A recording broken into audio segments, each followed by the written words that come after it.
Bonjour, bienvenue dans la série sur la cosmologie. Donc nous en sommes arrivés à un stade où il y a moitié-moitié protons-neutrons, mais les neutrons se désintègrent progressivement au cours du temps parce qu'ils sont instables. Pour stabiliser les neutrons, il faudrait pouvoir les lier dans un noyau. Par exemple, les lier à un proton. Dans ce cas-là, à cause de l'énergie de liaison, la désintégration d'un neutron ne peut pas se faire parce qu'il faudrait fournir de l'énergie pour que ça puisse se produire. Mais au début, cette liaison ne peut pas se former parce que la température est beaucoup trop élevée. Ainsi, les neutrons et les protons se choquent beaucoup trop violemment et au lieu de se lier, ils rebondissent simplement les uns sur les autres, comme dans un jeu de billard. Et si d'aventure deux nucléons vont suffisamment lentement et se lient, ils se font rapidement heurter par un autre nucléon et le noyau se brise à nouveau et tout est à refaire. L'expansion poursuit son cours, la température continue à chuter. À partir d'un certain moment, les collisions deviennent suffisamment modérées pour que les neutrons et les protons puissent se lier. Mais à ce stade, cela ne se fait pas encore. Pourquoi ? Parce qu'il y a beaucoup de photons. Ceux-ci viennent de l'annihilation et ce sont des photons gamma très énergétiques, très abondants, et c'est eux qui vont briser les noyaux. Leur énergie est très grande. C'est ce qu'on appelle la photodissociation. La température continue à chuter. En plus, ça se dilue, donc les nucléons sont plus espacés, et donc les liaisons deviennent enfin stables. Et là, évidemment, les neutrons liés aux protons arrêtent de se désintégrer. Notons que ce processus dit de nucléosynthèse, appelé aussi nucléosynthèse primordiale, formation des premiers noyaux, est très différent de la nucléosynthèse stellaire, celle qui se produit au cœur des étoiles.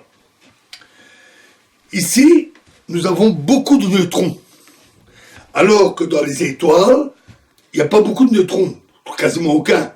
Tout ce que l'on a, c'est surtout des protons, c'est-à-dire de l'hydrogène, et de l'hélium, et parfois des traces d'éléments plus lourds.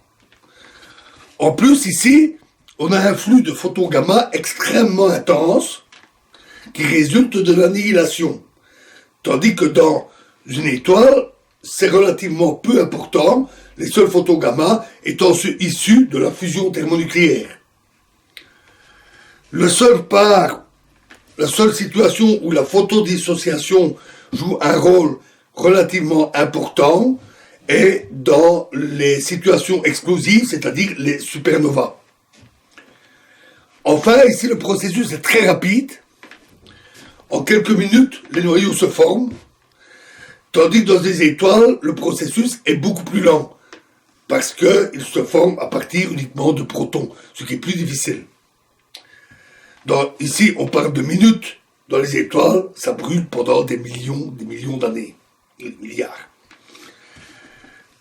En fait, on ne va pas juste avoir la liaison PN, proton-neutron. Ceux-ci vont réagir entre eux, ou avec d'autres protons et d'autres neutrons, et se lier aussi. Il se forme ainsi très facilement le noyau le plus stable, qui est celui de l'hélium.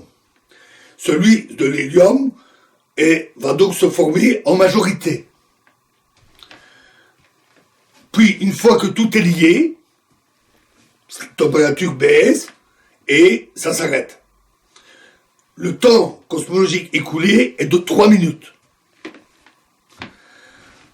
On peut utiliser la physique nucléaire, qu'on maîtrise bien, qu'on connaît très bien, pour calculer les différentes abondances de formation de noyaux, hydrogène, qui est déjà là dès le départ, c'est les protons, hélium, deutérium, lithium et quelques autres, les éléments les plus légers.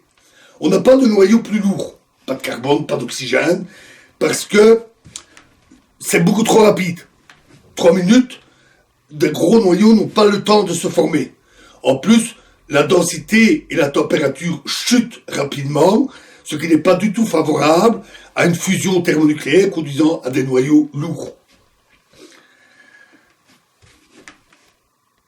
Donc avant cela, le nombre de neutrons diminue. Et plus le nombre de neutrons diminue, moins on a d'hélium à la fin. On peut tracer une courbe qui donne la proportion neutrons-protons, 1 au départ, et au cours du temps, la proportion de neutrons diminue et la proportion de protons augmente pour arriver à 1 quart, 7 quarts.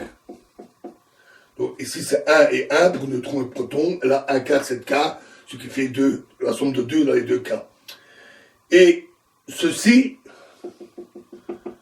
correspond à 3 minutes.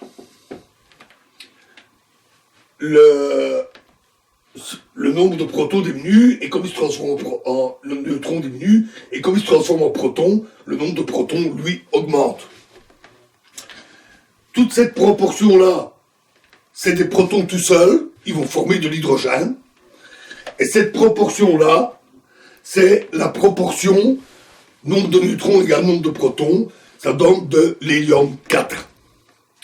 Ce qui nous donne donc les proportions de nombre de noyaux, hélium et hydrogène. Le nombre de neutrons chute de 1 quart, il chute de 3 quarts, donc il reste 1 quart de neutrons au bout de 3 minutes.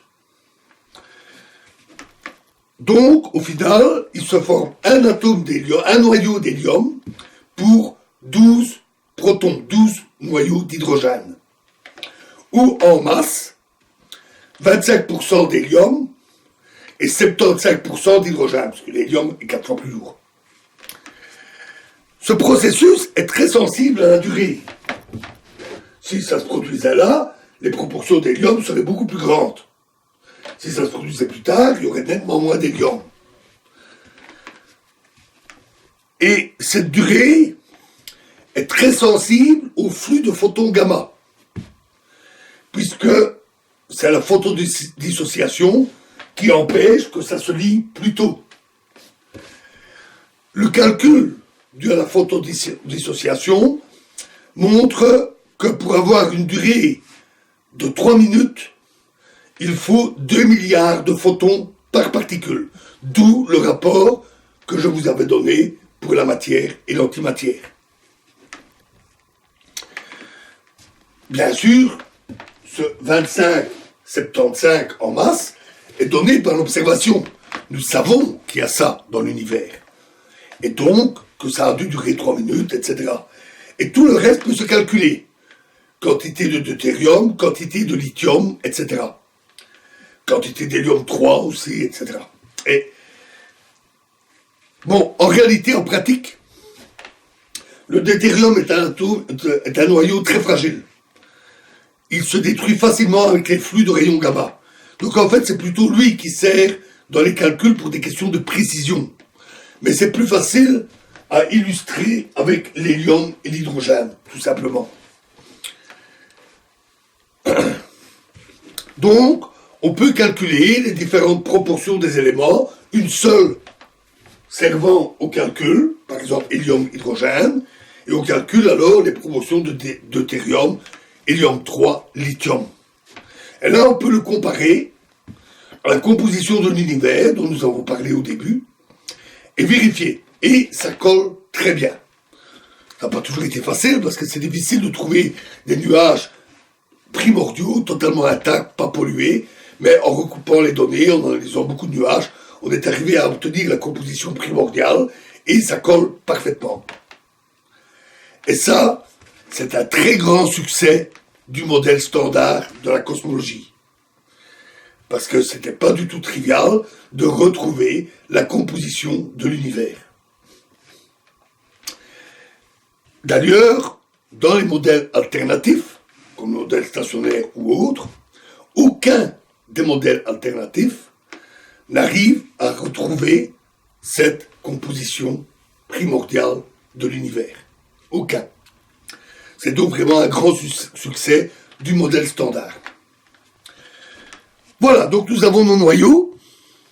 Maintenant, il faut avoir des atomes, c'est-à-dire les liés aux électrons. Et ça sera la prochaine étape. Dans la prochaine vidéo, nous verrons la formation des atomes. Je vous remercie.